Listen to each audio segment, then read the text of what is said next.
Ladies and gentlemen, we continue the agenda. It is my great honor and pleasure to welcome to this GFCC summit Άδωνις Γεωργιάδης, the Minister of Investments and Development. He is also the Vice President of the New Democracy ruling party. Previously, as Simos said, he was the Minister of Health, I think Minister of Mercantile Marine as well, a member of the Greek Parliament since 2007. And I must tell you that many say in this town that the Minister is one of the strongest political leaders of this country, with an even greater role in the Greek politics in the years to come. Please join me to welcome the Minister on the podium.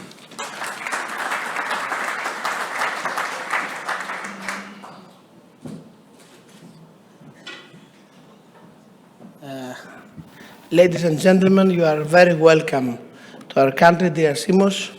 Thank you for the invitation. Mr. Tsomokos, dear Simeon, thank you for your kind words. I never predict the future. The future belongs to the prophets, and I'm not one. We are dealing with day-by-day crises and problems, and we're trying to solve as much of them we can. The rest is a matter of history. And I'm very honored being with you today here to say some words about the Greek economy, where we stand, and what competitiveness means, and what we have done in this area in our country in the recent years.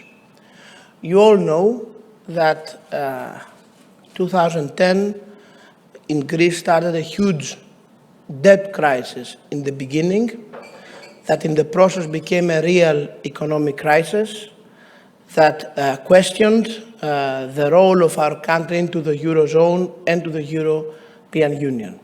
Brexit was one of the most famous words of the recent 10 years in the world media. And whenever I was traveling abroad and I was watching the news, in almost every channel there was one bad news for Greece. And I will tell you a short story. When I was first elected, Mr. Hadjinikolaou, close friend of mine, many years now, and thank you for the good cooperation with Piraeus Bank and with the union when you were the president. I was always feeling as a young member of the parliament that I was going abroad and the news had nothing about Greece, and I was sad about it. Suddenly, Greece was first news. But this was a very wrong idea. It was the first time in my life I realized the English proverb, no news, good news. So we managed very hard, and the Greek people had huge sacrifices and a lot of suffer in order to manage to sustain ourselves and stay into the core of European Union. This was not an easy way, I have to tell you. Reforms had to be made, cutting budget. You mentioned my term in the Ministry of Health. It was one very difficult job because I had to reduce the expenditure by 2 billion per year from the 9 billion. As a percentage, it was a huge cut of budget in a very sensitive area as the health. So you can imagine the social tension that this caused at that time. But I'm very proud for the Greek people that at the end our society managed to be united, sustain ourselves, and to stand where we stand today. And where we are today, when our government was first elected in July 2019, Greece was in the process of exiting of all these crises. And a good momentum and a good feeling was around the country and around Europe that a pro-business and pro-reformist government was elected, and that the years that would follow would be good years for Greece. My first month in the ministry was really marvelous. I was super happy. We were doing reforms and we're trying to increase our competitiveness and change the business environment. My first statement as a minister was that the mandate we had from the people and from the Prime Minister, Kyriakos Mitsotakis, was to transform Greece as the most business-friendly country of the European Union, and we had started the process of reforming and reducing bureaucracy and cutting taxation in order to achieve that goal. Unfortunately, one guy in Wuhan had a strange flu. This traveled through the borders, and in the early 2020, COVID-19 pandemic started.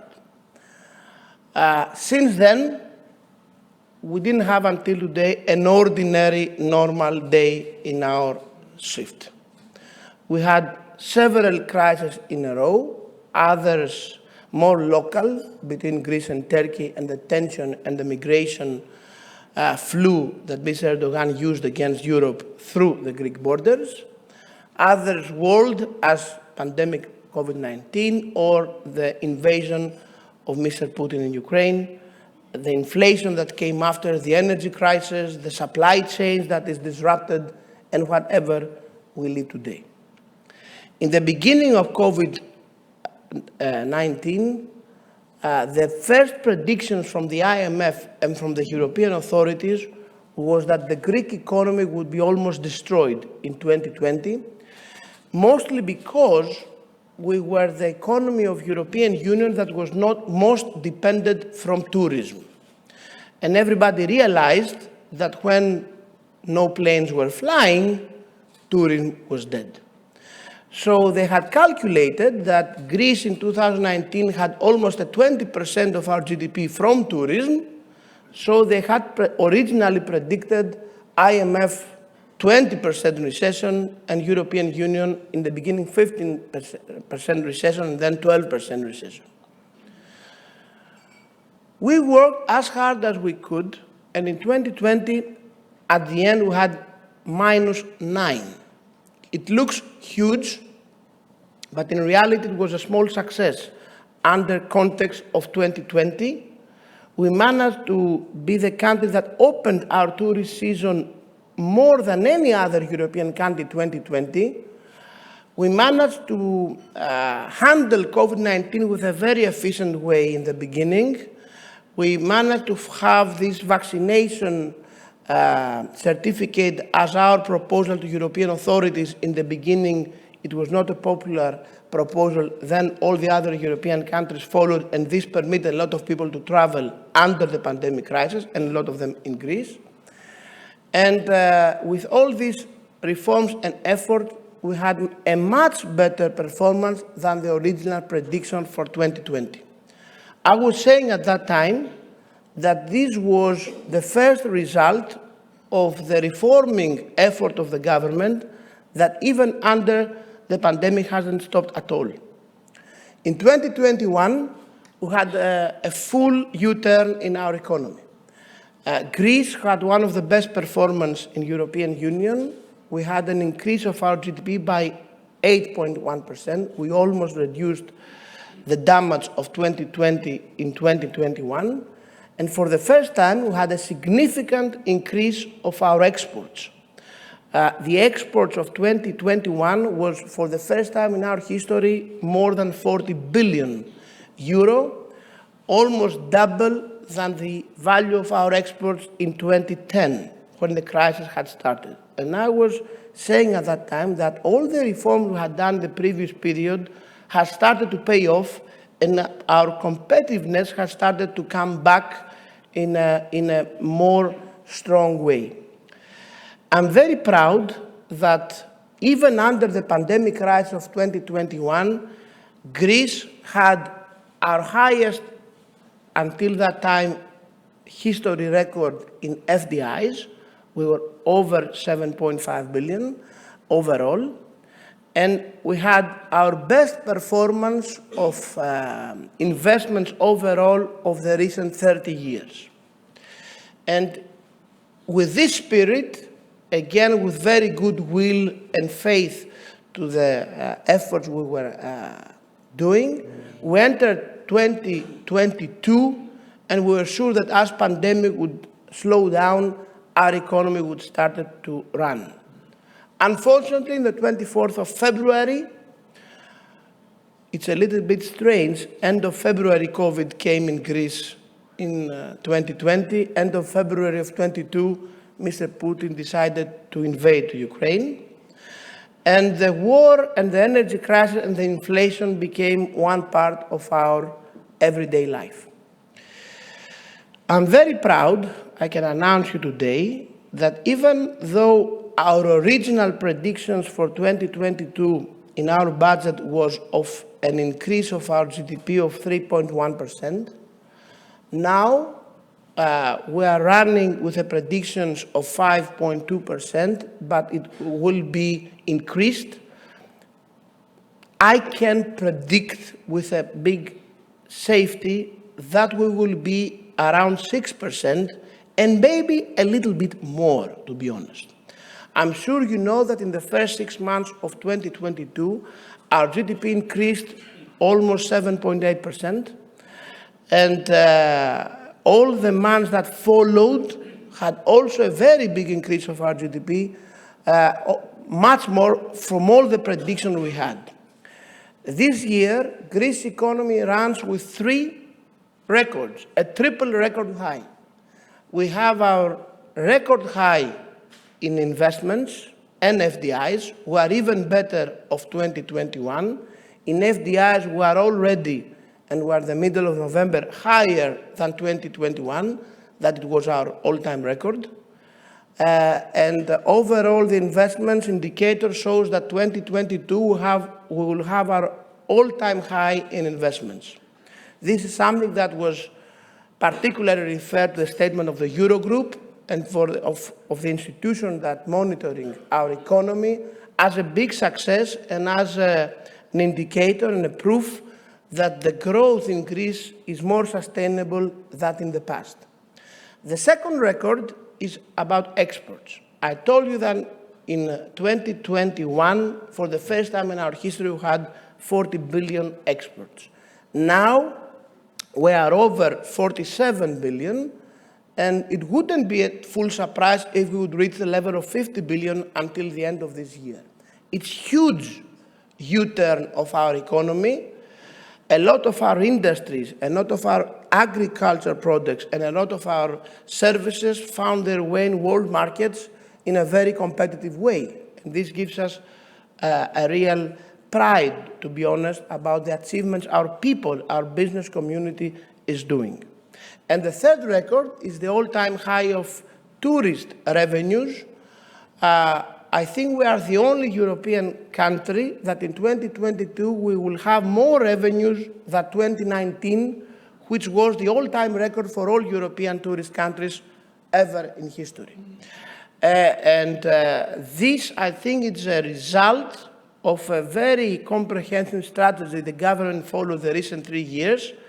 First, by dealing with COVID, as I mentioned before, and rebranding Greece's name abroad as a tourist destination. And second, by changing our tourist model, attracting more serious foreign tourist chains that are already come and investing now in Greece in a very massive way, Four Seasons, One and Only, Amanzoe, and various others that they were not before, and they came all these 3 years, and through them attracting tourists with higher income that per person they are spending a lot more money than before. In 2019, per person it was an average spending of 540 euros. In 2021, for 2022, I don't have the figures yet, it was over 720. So all this together shows an image of a much different Greece. I'm very proud that 2 weeks ago, in the Economist indicator about the business environment in the globe, Greece had the best performance throughout all the countries of the world. In the first place, second was UAE, in the improvement of our position from 2019 to 2021 in the business environment. We were upscaled by 16 seats. Of course, we have started very low, I have to mention that. Greece was almost a communist country some years ago. all leftist ideas and closed markets and protection of all profession was in the core of our economy. These are the things where rapidly change as fast as we can and are starting to pay off. We have voted a lot of laws with the strong cooperation of the World Bank of reducing bureaucracy in various sectors. Now we have the fastest way of establishing a business throughout European Union through your phone. We have almost digitalized oral public sector, and you can find whatever you need from the public sector from your phone through GovGR. Even the investment law or the use of the European funding, ESPA, can be monitoring from your phone because everything is totally digital now, and any investor can see where the process of his application is and how many days is in front in order to have his final approved. And I don't want to show everything ideal, it's not. And we have a government that we are monitoring very close all the investments, and we try to solve problems. I always say to foreign investors, dear Simeon, that when they come to my office and I give them my card with my cell phone, that I'm something like a doctor. The best news would be that I would never be needed, and I would just invite in the opening ceremony of their investment to celebrate and take the credit. But unfortunately, most often, they would need my services. But the good news is that they will find the service of the government on a 24-hour basis to solve in good faith problems. Problems always occur, even in the best countries in the world. For me, the important thing is to show to the investors that you respect other people's time and money. You recognize that choosing your country to make an investment is a responsibility for the government, and from the successes of the investor and the profit they have, more investors will come, and the good name of the country will be even more strong. We worked very hard to reverse the bad story Greece name had in the past. We are in the middle way, to be honest. There are a lot to be done in front in our second term. You know that we are very close of exiting from the crisis by having a final grade in order to be able to borrow money as an ordinary AAA European country. We are very close to that. We have already upscaled 6 times during our terms, and the final movement is in front. Of course, the war and the inflation put some challenges in front. I have to be very honest on that. But as the Chinese always say, you know that in China the sign of crisis and opportunity is the same, because at the end is how you will deal with it. Our government is trying, even in this crisis, to deal it as an opportunity. I will tell you 2 examples only, not to tire you. In the energy sector, we have accelerated our effort to produce renewable energy. We're on a very good track now. We're the 8th country in the planet in producing renewable energy. Our national goal officially was to produce 20 gigawatt until 2030 from renewable energy, I mean solar and wind. We know now that with the licensing we've given and the project they are being constructed, we will reach this goal between March and August of 2024, 6 years earlier. I'm very proud because during my term, one big foreign investor, EDPR from Portugal, managed to have their license for a huge windmill park in Evia in 6 months. This is the fastest licensing procedure in the European Union by far, and I'm very proud of that. And our national goal will change to 30 gigabyte until 2030. We think it is a reachable goal, even though we have the bottleneck of the grid that puts some limits in front. but this will give Greece the opportunity to be a country that will export energy to European markets, and we will reverse a huge competitive disadvantage that we had in the recent years, and it was the energy prices, from a disadvantage to an advantage, because now renewable energy is not only clean, it's much cheaper.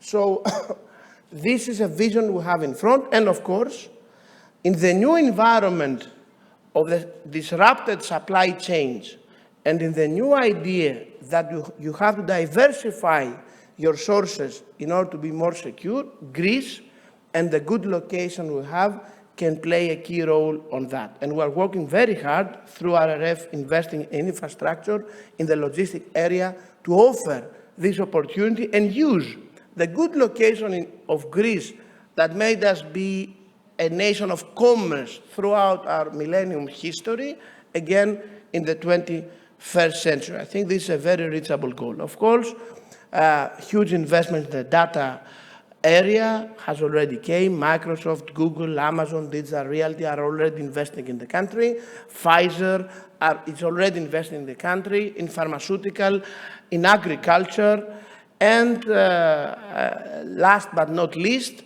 the excellent relationship our government, our country has with countries like Israel, like the Kingdom of Saudi Arabia, like United Arab Emirates, like Bahrain, gives us the opportunity to attract significant investment from all this area, strengthen our relationship with all this area. You know that our Prime Minister and a big delegation was in Egypt 1 week ago signing the big contract for the cable that will unite Greece and Egypt in the electricity sector. We are building the data center cable from the Kingdom of Saudi Arabia to Greece, and various other big projects are in the process of transforming Greece to a very modern and very different country than you had it in your mind in the past. So I'm sending a clear message from here, dear Mr. Tsomokos, that we are open for business and we wait you to come. And of course, I want to say one more time that Delphi Economic Forum is a big supporter of our efforts. We will not be able to show to the international investment community the progress our country is doing and the efforts our people is doing to change Greece if people like you didn't have the authority, the knowledge, and the expertise to organize such good events as what we are today, or the big Delphi Forum in Delphi, or the Delphi Forum in Toronto, or the Delphi Forum in Washington, the Delphi Forum wherever you go. I will come to you even to Alaska. So thank you very much, and I'm very honored being addressing to you today here.